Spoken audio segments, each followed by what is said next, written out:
In a small, quiet town where everyone seemed to know each other's business, life moved at a predictable pace. But beneath its calm surface, prejudices lingered, often going unchallenged. It was here that Marcus Thompson found himself seated in a courtroom one chilly Tuesday morning. To anyone watching, he appeared like an ordinary man, middle-aged, dressed simply in a faded blazer and slacks, leaning on a cane for support. His presence didn't draw much attention until the judge entered the room. The presiding judge, Harold Caldwell, was infamous in the area. Known for his sharp tongue and even sharper biases, he rarely missed an opportunity to assert dominance over those who came before him. On this particular day, however, something about Marcus caught his eye, or rather, irritated him almost instantly. Perhaps it was the way Marcus moved slowly, carefully settling into his seat. Or maybe it was the cane he carried, which Judge Caldwell interpreted as a sign of weakness. Whatever it was, the judge decided right away that Marcus was someone he could intimidate without consequence. Marcus, for his part, remained silent and composed. He had been pulled into court over what most would consider a trivial matter, a minor traffic violation involving a parking ticket. It wasn't worth fighting over, but Marcus knew showing up was important. As the proceedings began, Judge Caldwell barely glanced at the details of the case. Instead, he launched into a string of sarcastic remarks directed at Marcus. "Do you even know how to follow basic rules?" Caldwell sneered, his voice dripping with disdain. "Or is driving too complicated for someone in your condition?" The courtroom fell silent except for the echo of Caldwell's words. A few people shifted uncomfortably in their seats, unsure whether to intervene or stay quiet. Others exchanged glances, some rolling their eyes while others looked genuinely concerned. What none of them realized was that Marcus wasn't just another defendant trying to get through a bad day. Beneath his unassuming exterior lay years of experience, wisdom, and authority. Once upon a time, Marcus had been a federal judge, one of the most respected figures in the legal system. Health issues had forced him into early retirement, but his mind was still sharp, and his sense of justice burned brighter than ever. Despite the insults flying his way, Marcus didn't flinch. His expression remained calm, almost serene. Inside, though, his thoughts raced. He remembered days when he sat behind the bench, listening patiently to cases brought before him. Back then, fairness and impartiality were non-negotiable principles. Now, sitting on the opposite side, he saw firsthand how easily power could corrupt, and how damaging unchecked prejudice could be. As Judge Caldwell continued mocking him, Marcus tightened his grip on the cane. He felt anger rising within him, but he pushed it down. This wasn't the moment to react impulsively. No, Marcus had a plan, a quiet yet powerful way to confront the injustice unfolding before him. For now, he let the judge rant, knowing full well that the tables would soon turn. The anticipation hung heavy in the air, unnoticed by everyone except Marcus himself. Judge Caldwell's voice rang out across the courtroom, each word dripping with mockery and disdain. He leaned forward in his chair, his gavel resting idly beside him, as if waiting for its cue to strike. "Tell me, Mr. Thompson," he said, his tone laced with sarcasm, "do you even understand what it means to follow the law? Or are you just here wasting everyone's time?"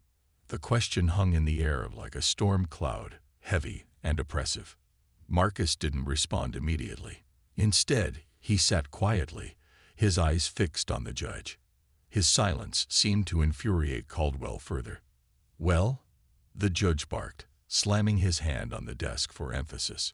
"Are you going to say something, or do I need to spell it out for you?"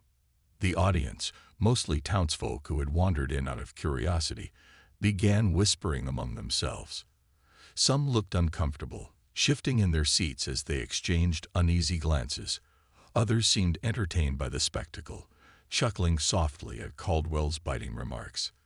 A young woman near the front row, her face flushed with indignation, opened her mouth to protest, but quickly shut it when a bailiff shot her a warning glare. The tension in the room was palpable, like the calm before a storm. Caldwell wasn't done yet. He launched into another tirade, this time questioning Marcus's ability to drive safely.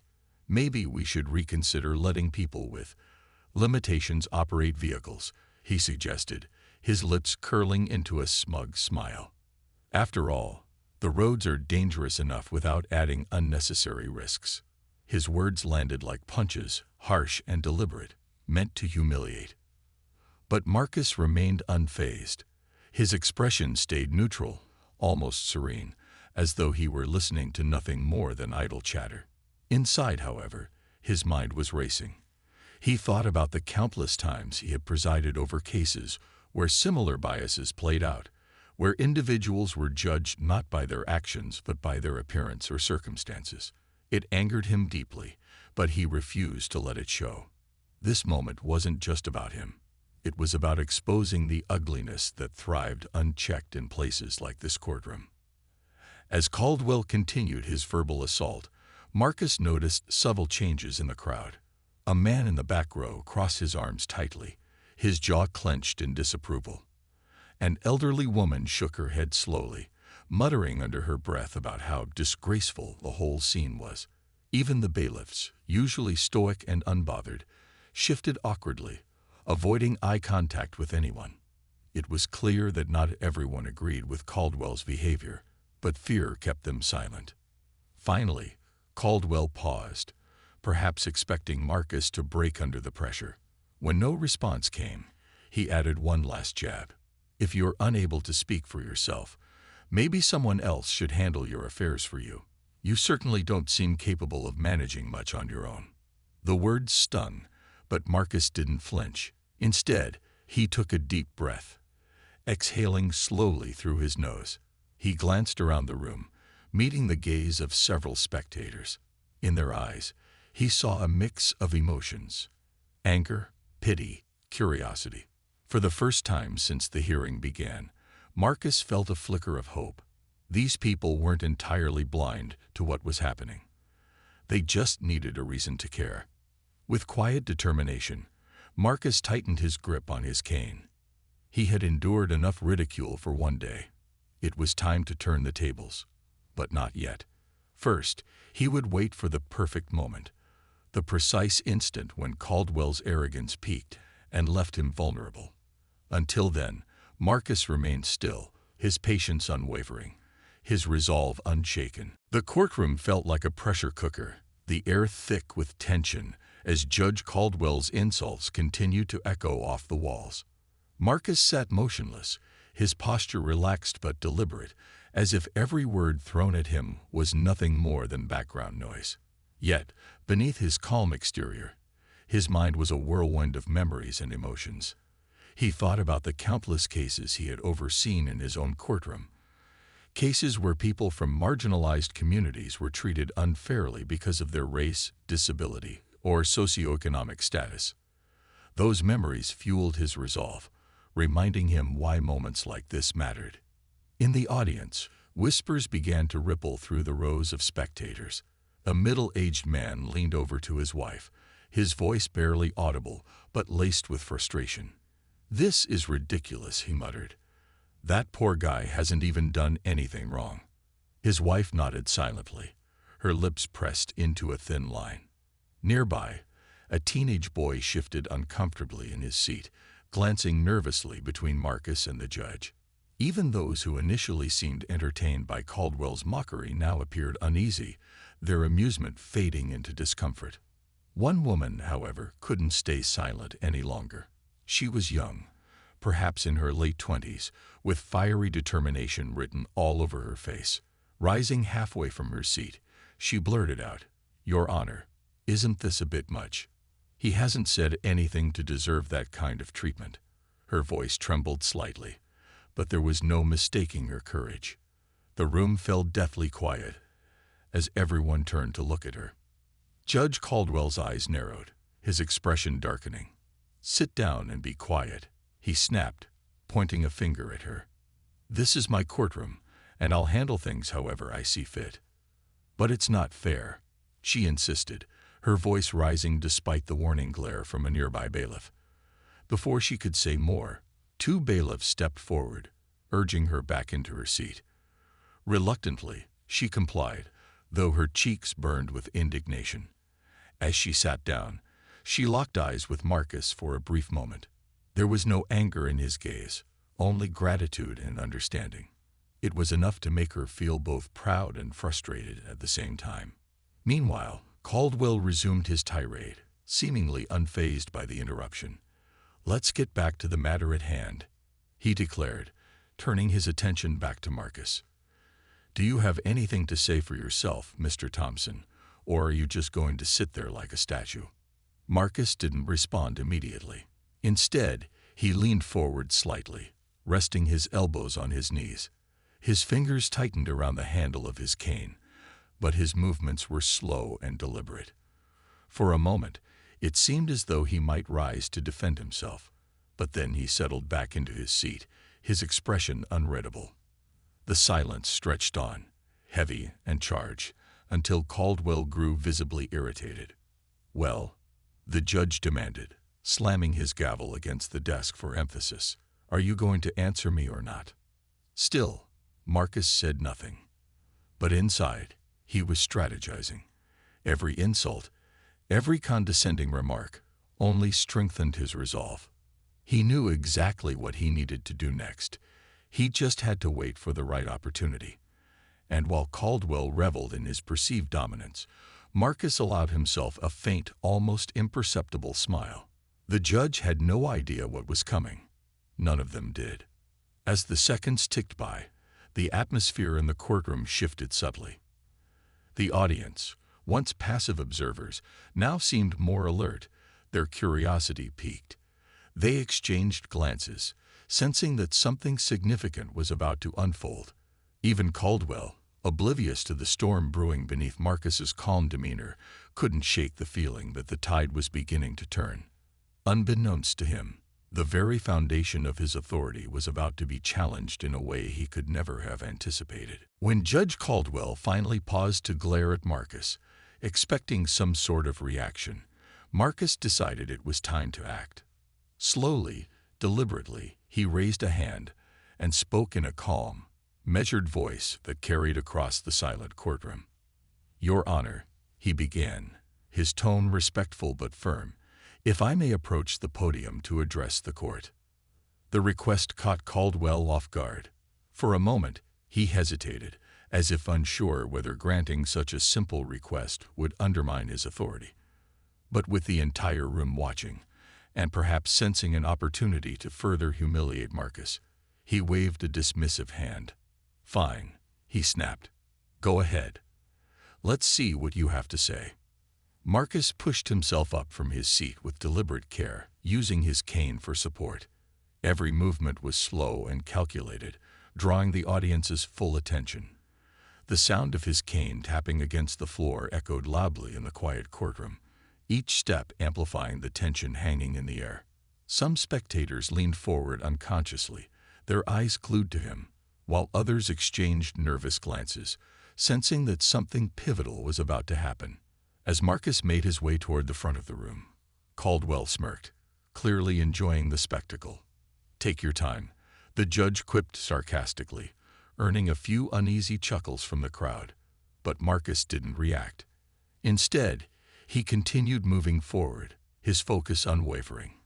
When he reached the podium, he paused briefly, leaning heavily on his cane as if gathering strength. Then, with a deep breath, he straightened his posture and removed the cane entirely.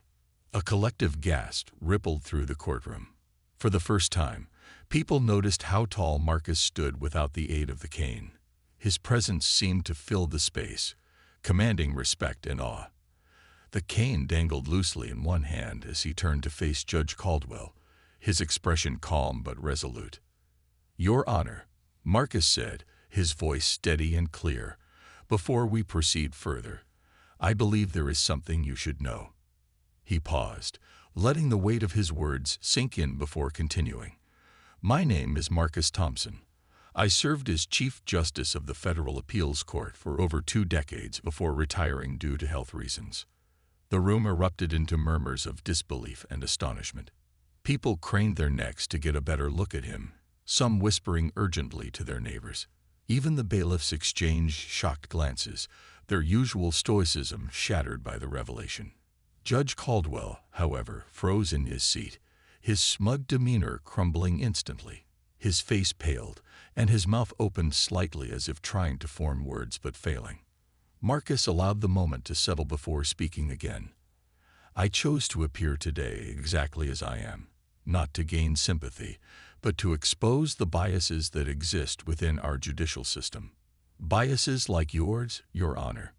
His voice grew firmer, carrying an unmistakable edge of authority. "You judged me based on my appearance and assumed I was weak, incapable, or unworthy of respect. Yet here I stand, a former federal judge who has dedicated his life to upholding justice." The transformation in the courtroom was palpable. Where moments ago there had been hostility and ridicule, there was now reverence and unease. Spectators stared at Marcus with newfound admiration, while Caldwell sat rigid in his chair, visibly shaken. Marcus's quiet confidence radiated throughout the room, silencing even the faintest whispers. Everyone knew they were witnessing something extraordinary, a man reclaiming his dignity and exposing the flaws in a system meant to protect everyone equally. And just like that, the tables had turned. What began as a mockery of justice had become a powerful lesson, one that no one in that courtroom would soon forget. The courtroom was utterly silent now, the kind of silence that felt heavy and electric, as if the air itself was holding its breath. All eyes were fixed on Marcus, who stood tall and composed at the podium, his cane resting forgotten in one hand.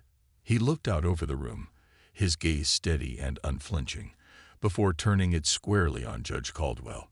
The judge, still frozen in his seat, seemed to shrink under the weight of Marcus's words. "Your Honor," Marcus continued, his voice calm but commanding, "you've spent this hearing ridiculing me based on assumptions about my abilities, my worth, and even my character. But let me remind you, justice isn't about appearances. It's about fairness, integrity, and treating every individual with respect, regardless of how they look or what biases you might hold." He paused then, letting his words sink in.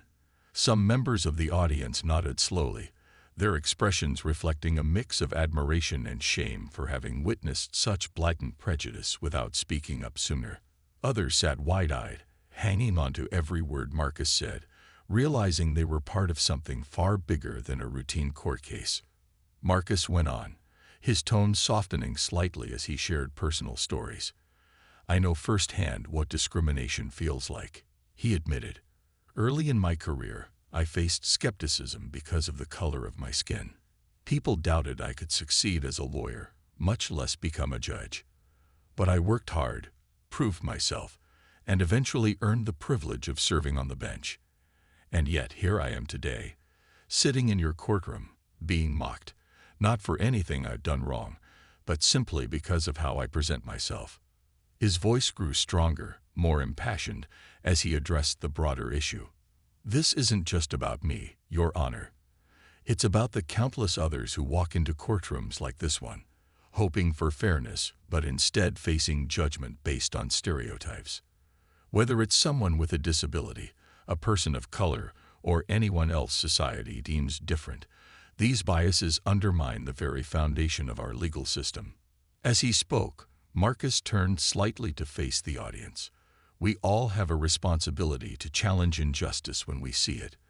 Silence only enables it to persist." His words resonated deeply, prompting several people in the crowd to nod in agreement. Even the bailiffs, usually stoic figures of authority, exchanged meaningful looks, their earlier indifference replaced by quiet reflection. Judge Caldwell, meanwhile, remained motionless, his face pale and slick with sweat. He opened his mouth once or twice as if to interrupt, but no sound came out. For perhaps the first time in his career, he was rendered completely powerless. The arrogance that had defined him moments earlier had vanished, replaced by a palpable sense of dread. Seizing the moment, Marcus turned back to the judge. "You asked me earlier if I understand the law, Your Honor. Let me assure you, I do. In fact, I helped shape it during my years on the bench.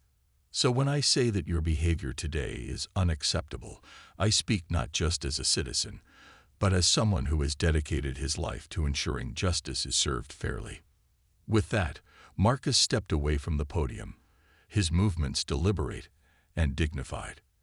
As he returned to his seat, the courtroom remained eerily quiet, the tension thick enough to cut with a knife. Everyone knew they had witnessed something extraordinary, a man standing up against systemic bias and forcing those around him to confront uncomfortable truths. For Judge Caldwell, there was no escape.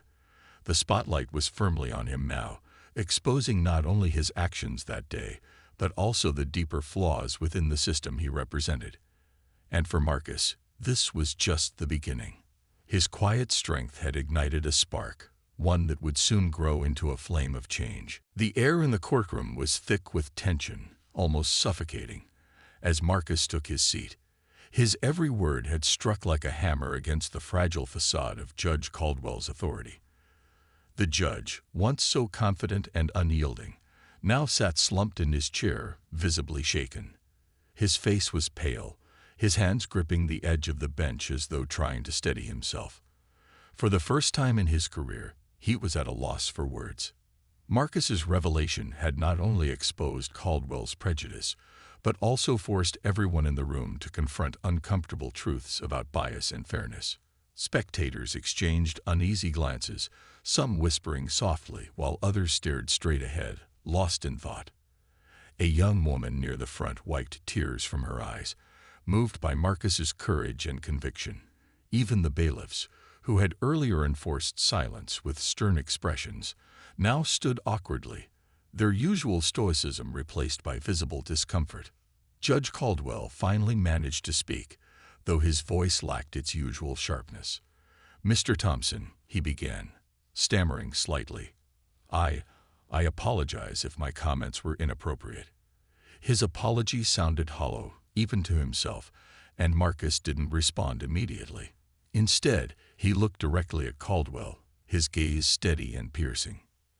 "I'm afraid an apology won't undo years of harm caused by attitudes like yours," Marcus said calmly, his tone firm but measured. He leaned forward slightly, resting his cane across his knees. "You've used your position to belittle and discriminate against countless individuals, people who came here seeking justice, only to be met with ridicule or dismissal. Do you think saying sorry today absolves you of that?" Caldwell opened his mouth to respond but quickly closed it again. His face flushed red, partly from embarrassment and partly from anger at being called out so publicly. He glanced around the courtroom, hoping for some sign of support, but found none. Every pair of eyes in the room was fixed on him, filled with judgment rather than sympathy. Seizing the moment, Marcus continued, "Let me remind you of something else, Your Honor. Justice isn't blind because it chooses to ignore differences. It's blind because it refuses to let those differences influence decisions. Yet here you are, using them as weapons. You've targeted minorities, disabled individuals, and anyone else you deemed less than. And this isn't just speculation. There's evidence of your bias in your own rulings." He paused, letting his words sink in before delivering the final blow. "If we truly believe in equality under the law, then accountability must follow when that principle is violated. What happens next isn't just about me. It's about sending a message that no one, not even a judge, is above scrutiny." The murmurs in the courtroom grew louder, a mix of shock, outrage, and approval rippling through the crowd. Someone near the back muttered, "He's right," loud enough for others to hear. Another person nodded vigorously, adding, "It's about time someone stood up to him." Judge Caldwell, realizing he had no allies left in the room, tried one last desperate attempt to regain control. "This is highly irregular," he barked, slamming his gavel down hard. But the sound, which usually commanded silence, felt weak and futile in the charged atmosphere. No one flinched. If anything, the noise only amplified the growing sense of rebellion among the spectators. As the hearing drew to a close, Marcus addressed the audience directly. "Today isn't just about holding one man accountable," he said, his voice resonating with quiet power. "It's about reminding ourselves that justice requires vigilance. We can't sit idly by while prejudice thrives unchecked. Each of us has a role to play in creating a fairer system." By the time Marcus finished speaking, the courtroom buzzed with energy. People rose from their seats, some clapping softly, others simply standing in silent respect. Outside, news crews gathered, tipped off by courthouse staff, unable to contain the story. Within hours, Marcus's name would spread far beyond the small town, sparking conversations about reform and accountability. For Judge Caldwell, however, the reckoning had only begun. As the gavel fell for the final time, sealing the end of the hearing, he knew his reputation, and possibly his career, was hanging by a thread. Marcus had turned the tables completely, exposing the cracks in a system that desperately needed repair. And in doing so, he had ignited a movement that would resonate long after the day's headlines faded. In the days following the courtroom showdown, Marcus Thompson's story spread like wildfire. News outlets picked up on the incident almost immediately, drawn to the dramatic twist and the powerful message behind it. Headlines blared across television screens and social media feeds. "Former judge exposes prejudice in courtroom drama." "Racist judge humiliated by disabled man's courageous stand." And "Justice served." How one man's silence spoke louder than words. The small-town hearing became national news, sparking conversations about bias, accountability, and reform within the justice system. Judge Harold Caldwell, once a towering figure of authority in the community, found himself at the center of a storm he couldn't escape. Calls for his resignation poured in from all corners. Local activists, legal professionals, and even politicians weighed in, demanding action. A formal investigation was launched into his conduct, uncovering years of discriminatory rulings that had gone unchecked. Cases where minorities and disabled individuals were unfairly penalized came to light, painting a damning picture of systemic prejudice perpetuated under his watch. For Marcus, the attention was overwhelming but purposeful. He didn't seek fame or recognition. Instead, he used the platform to advocate for change. In interviews, he spoke passionately about the need for diversity and empathy in the judiciary. "The law is supposed to protect everyone equally," he said during one televised appearance. "But when those enforcing it bring their biases into the courtroom, trust erodes, and without trust, there can be no justice." His words resonated deeply, inspiring others to share their own stories of discrimination within the legal system. Social media lit up with hashtags like #FairCourtsForAll and #JusticeWithoutBias as people rallied around Marcus's call for reform. Community groups organized protests outside courthouses, holding signs that read, "Prejudice has no place in justice," and "Hold judges accountable." Even some of Caldwell's former colleagues began speaking out, admitting they had long suspected his behavior, but feared retaliation if they reported it. Meanwhile, Judge Caldwell faced mounting pressure. Suspended pending the outcome of the investigation, he retreated from public view, avoiding reporters and critics alike. Rumors swirled about his mental state, with some claiming he was unrecognizable, broken, and defeated. It was a stark contrast to the arrogant man who had mocked Marcus just weeks earlier. His fall from grace served as a cautionary tale, reminding everyone that power unchecked by integrity could crumble under scrutiny. Marcus, however, refused to gloat over his victory. Instead, he focused on turning the moment into meaningful action. He partnered with advocacy organizations to push for reforms, including mandatory bias training for judges and increased transparency in judicial decisions. Law schools invited him to speak to students, urging them to carry the torch of fairness and equality into their future careers. His quiet strength and unwavering commitment inspired countless young lawyers and activists to join the fight against systemic injustice. Back in the town where it all began, the impact was palpable. Locals who had once turned a blind eye to Caldwell's behavior now openly condemned it, vowing to hold their leaders accountable moving forward. The courthouse itself became a symbol of hope rather than oppression, as community members gathered there to discuss ways to create a more inclusive environment. Marcus attended several of these meetings, offering guidance and encouragement while emphasizing the importance of collective effort. By the time the investigation concluded, Judge Caldwell's career was effectively over. Stripped of his position and disbarred, he faded into obscurity, a relic of an outdated mindset. But Marcus's legacy only grew stronger. His courage had ignited a movement, proving that even in the face of overwhelming odds, standing up for what's right could spark real change. As he often reminded those who sought his advice, justice isn't given, it's earned. And earning it requires us to stand together, not apart. Though the battle was far from over, Marcus knew the tide was shifting.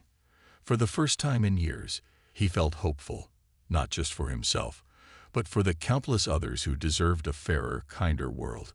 And as he walked away from yet another packed auditorium, applause ringing in his ears, he smiled softly, knowing his work was far from done, but that the seeds of change had been firmly planted. Months had passed since the courtroom incident, but its impact lingered like ripples in a pond, spreading far beyond what anyone could have anticipated.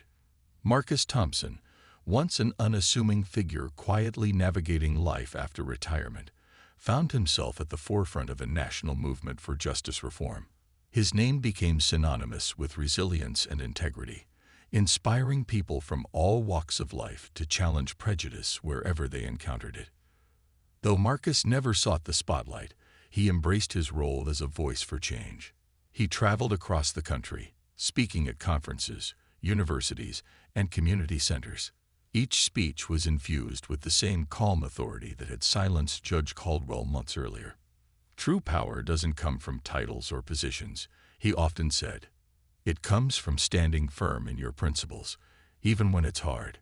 His words resonated deeply, particularly among young lawyers and activists eager to make a difference. Back home, Marcus dedicated much of his time to mentoring aspiring legal professionals. He opened a small office where law students and recent graduates could meet with him for advice and guidance. Many of them were minorities or individuals with disabilities who had faced discrimination themselves. Sitting across from Marcus, they saw not just a former judge, but a living example of perseverance. You don't have to change the whole system overnight, he would tell them. Start small. Advocate for fairness in every case you handle. That's how we build a better future. The reforms Marcus championed began gaining traction nationwide. Lawmakers introduced bills aimed at increasing accountability within the judiciary, including measures to track judges' decisions for patterns of bias. Advocacy groups credited Marcus with sparking these efforts, though he humbly deflected praise. "I didn't do this alone," he insisted during one interview. "Change happens when people come together and demand something better. I'm just grateful to be part of the process." In the small town where it all began, the courthouse underwent its own transformation. A plaque was installed near the entrance, commemorating Marcus's courage and calling on visitors to uphold justice without bias. The inscription read, "Justice is blind, not because it ignores differences, but because it refuses to let them divide us." Every day, people stopped to read it, reminded of the man who had stood tall against injustice and inspired others to do the same. As for Judge Harold Caldwell, his downfall served as a sobering reminder of the consequences of unchecked prejudice. Disbarred and disgraced, he disappeared from public view, leaving behind a legacy of shame. Yet, even in his absence, his story became a cautionary tale taught in ethics classes and judicial training programs. It underscored the importance of humility, fairness, and self-awareness in positions of power. For Marcus, the fight was far from over, but there were moments of quiet satisfaction. One evening, while walking through the park near his home, he noticed a group of teenagers gathered around a bench.